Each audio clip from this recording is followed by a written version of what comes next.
I did, in fact. I'm kind of proud of that because I didn't have any degree of certainty on either of those. I thought Philly was one of the more difficult teams to project, but that's kind of how it goes sometimes in this business. The teams you are the least confident about are the ones you end up getting right, and vice versa.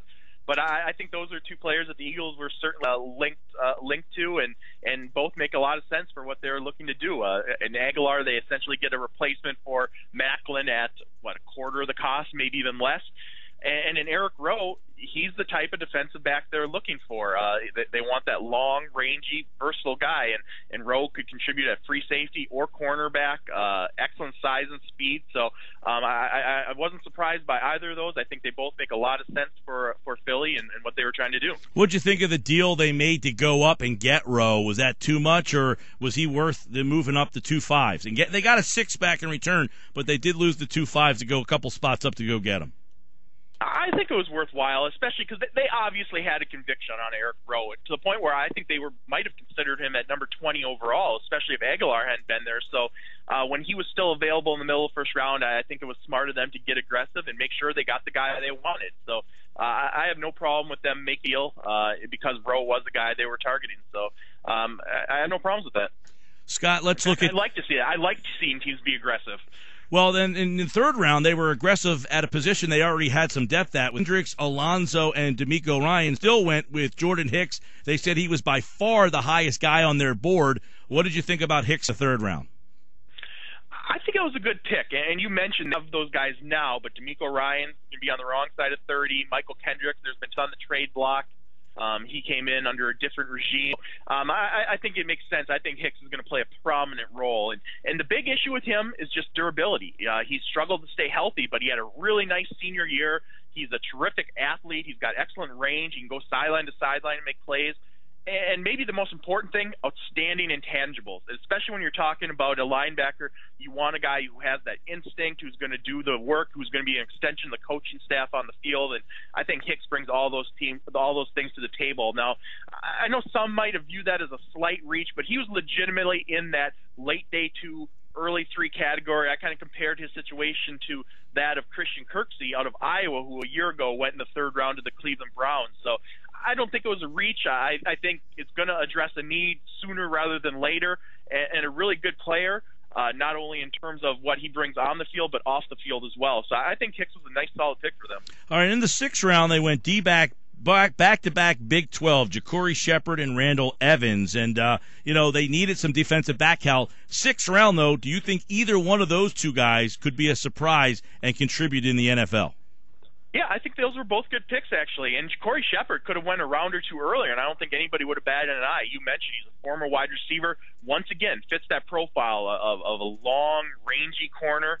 And I think it's clear that the Eagles, that's the type of player they're looking for. They went out and they spent big money on Byron Maxwell, who himself was a former late-round pick. And that's what you're looking for in defensive backs in the late rounds. More often than not, you're taking a shot on guys who have that prototypical size, speed, athleticism, and I think both Shepherd and Evans fit that mold. And Evans is another guy, too.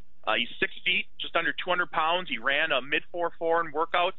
Very productive, a lot of experience. I believe over the course of his career, he had 28 pass breakups, 7 interceptions. So those are the types of guys you want to take a chance on at cornerback in the late rounds. And those are the types of guys the Seattle Seahawks have had so much success bringing in late. So I think instead of going out and paying the free agent premium for Byron Maxwell, they're trying to find their own diamond in the rough in the late rounds. And Brian Maholic in the 7th round, if you know anything about him, is that he's just a massive man at 6'9", almost 300 pounds. Is he just a project or a guy that has a possibility of helping you out? Well, you mentioned the rare size. You don't see guys come along with those dimensions very often. And honestly, there's few and far guys in between in the league that have had successful careers at that size. There's a point of diminishing returns, I think, with that height where you get too tall, you have leverage issues. But I think he's a nice fit in Philly. He was certainly a legitimate late-round prospect, if for no other reason than just that size alone. And I think they needed some depth along that defensive line. I think he's going to provide depth. He can come in and compete with a similar type of player in Brandon Bear. I think it's an ideal fit for him system-wise. He's going to be a 5 technique. So solid late-round pick. I want to ask you about Rowe a little bit more here. We talked on Friday or Thursday about Landon Collins. Both agreed that he's not a great fit for this particular system. Is Rowe a better fit as a corner or safety, in your opinion, in this league and in this Eagles system? I think he could do either, but he was definitely the type of player the Eagles were looking for. They wanted not only somebody who could be a factor in the deep coverage, but somebody who could come up and match up in the slot like a cornerback as well. And Rowe definitely offers you that versatility. And I'm always of the opinion on guys like that you give them a shot at the more valuable position first, which in this case would be cornerback. And if it doesn't work out, you always have a plan B. But I think Rowe's probably going to be used as more of a jack of all trades. I don't know that he's necessarily going to be just a corner or just a safety. I think he's going to be used in both aspects and in both roles. And like I said, I think he was exactly what they were looking for. They wanted somebody who could, who was maybe technically a safety, but could also cover and match up like a corner. And Eric Rowe was one of the 2 or 3 top options in this draft if you're looking for a player like that. And the other thing too is, and I think the reason I like the Eagles being aggressive and trading up to get him is because this was not a great safety class, and it dropped off pretty quick. So if there was a guy they liked that much who was a perfect fit for what they were trying to do, who cares about a 5th-round pick? Do what you got to take to make sure you get him if you have that type of conviction. How about the move that Chip Kelly makes in the 4th round, dealing that pick for a 3rd-rounder next year? Did you think that there was too much that they needed help with this year, or did you like them moving up around for next year's draft? It's always tough. I always say it's a risky business trading future picks, but in this case, I think it was a reasonable move, and it's basically equal value because they basically view a future pick as a round later. So a 3rd-round pick next year is viewed as the equivalent of a 4th-rounder this year.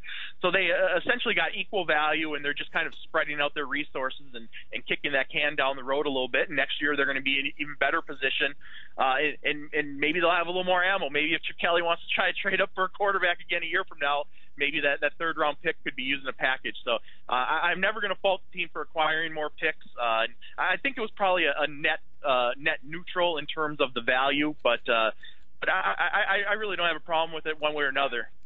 We're talking with Scott Wright, the president of DraftCountdown.com. The NFL Draft now in the books. It comes and goes so quickly here, and obviously everybody loves to throw their grades out there. But overall, who did you feel like, at the end of the day, you say, man, they really had a smart draft?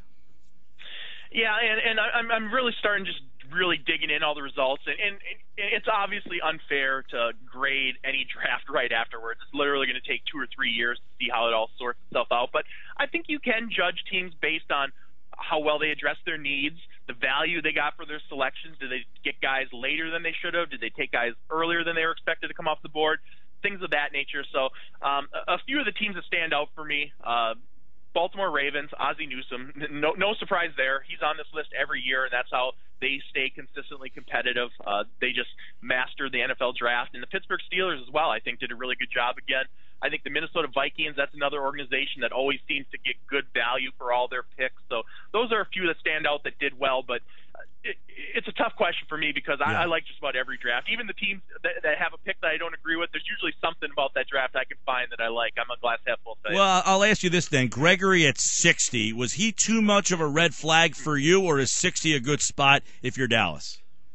No, I think he was well worth the risk by that point, and I would have taken the risk earlier, to be honest, because it's important to keep in mind. It's not like this guy's out getting arrested. He's not hitting women. There's a guy that threw a woman down the stairs who went earlier than Randy Gregory, which just doesn't compute in my book, but who am I to say, I guess? But Randy Gregory is arguably the top pass rusher in this entire draft. To get him at 60 was certainly a steal in terms of his talent. I think a worthwhile risk. I think the potential rewards far outweigh the risks at that point. And I think he's going into a good situation. Not only is he a good fit for that scheme, I think he's going to have a really good coach in Rod Marinelli coaching him. And I think the Cowboys know what they're getting into going in. They've had guys like this in the past, whether it be Des Bryant or someone else. So they're going to put a good support system around him and give him the resources he needs to be successful. So is there a risk? Sure. I mean, he could very well boom and be one of the best pass rushers in the NFL 5 years from now, or be out of the league completely. But late second round, you don't often get the best pass rusher in the NFL draft at number 60. All right, 3 guys locally ended up with teams. Joe Sarnice from Villanova is going to the Eagles. He's got an invite, no free agent deal there. Gordon Hill signs. He's going to the Chargers, a safety from Sacred Heart. And Max Vallis is from Virginia. He got drafted in the 4th round to the Raiders, and I know those guys, some of them might be a little off, the 2 FCS guys, but do you know anything about any of those 3? Yeah, well, and Gordon Hill was on the fringe to be drafted. I wouldn't have been shocked if he had been drafted late. Otherwise, he was going to be a priority free agent. Doesn't necessarily have the ideal size, speed, athleticism you look for, but really tough, more of an in-the-box, strong safety type. I really like the Max Vallis pick for the Oakland Raiders in round 6. And this is a case of a guy who came out as a redshirt sophomore, didn't maximize his value, very raw. It's clear he doesn't really know what he's doing out there yet, but certainly talented. He's got a nice frame. Really interesting developmental guy, versatility. You can play him at defensive end, outside linebacker. I think you could even probably try him inside a little bit. But I really like Max Vallis. I think he was a really intriguing late round pick, and that's the type of guy you want to take a flyer on late.